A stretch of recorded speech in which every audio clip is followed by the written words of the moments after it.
Hi, my name is Lauren Schaefer, and today I'm going to do a speech about Amber Alerts and why it is so important for you to know how you get those alerts on your phones, how you can identify the people that it's giving you that information from, especially on the big billboard highway signs we see when we're traveling to vacation or just to work. We can be notified by the ID of the person or of the child or teenager, and how important looking for that vehicle is, or that license plate number, and what color that vehicle might be. A big thing about the Amber Alert system is it's only for 17 years or younger.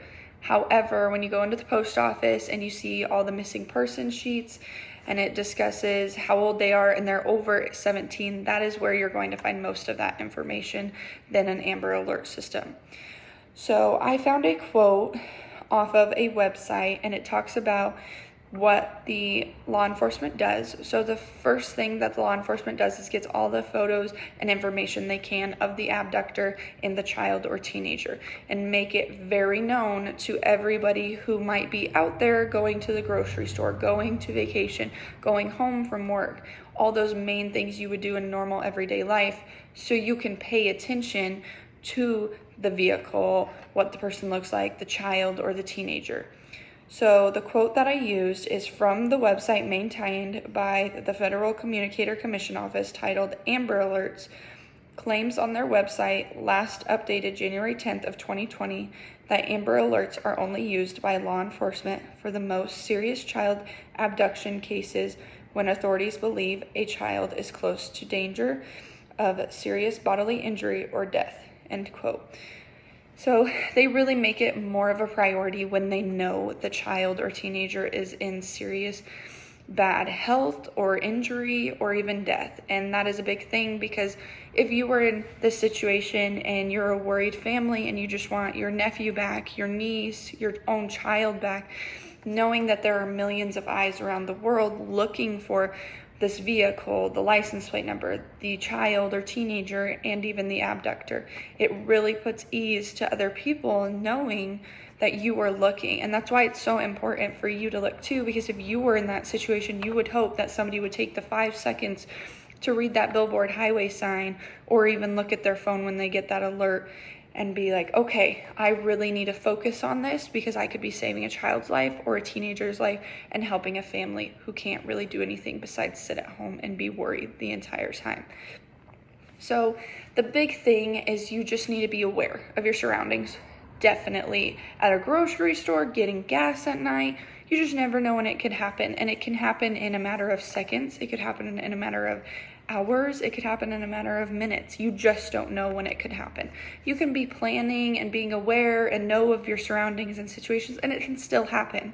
Things just happen. And that's why I say never say it won't happen to you, because it is very possible for it to happen to you, even if you're prepared for those situations.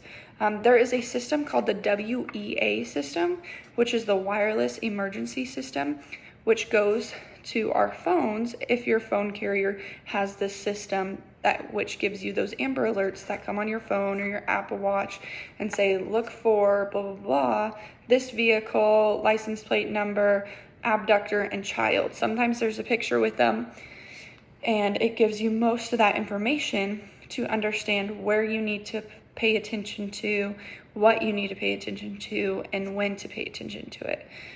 They really talk about how the person interacts with other people. They may be really suspicious. They may act like it's their own child, walk through the grocery store, and be just fine. You just never know. So that's why they put the pictures out. That's why they kind of give a more descriptive point of view of facial features or body features. They might have green eyes. They may have purple noses. You don't know. So that's a big thing and an indicator for people to focus on and understand. In conclusion, I will always look for the Amber Alerts and pay attention to them, because I know how important it is to look for those specific features like I was just talking about. and understand that if it was my nephew or my niece or anything close to me or somebody I know of, I would want other people looking for them and helping in any way they could. That's why if you do see something, you call the number that's on the Amber Alert system and give any sightings or information you can to help a family in need. And like I said again, when you go back to thinking about if this was somebody in your close vicinity of family or friends or somebody you know of a friend, you're going to want to help. And sometimes the people who are close can't help and are stuck at home. And so you have to remember that. Never say it can't happen to you, because it's very possible it could happen to you. And there are so many people that could use your help if you do pay attention. And I want to say thank you for listening to my speech today, and I hope you start to pay attention to your Amber Alerts.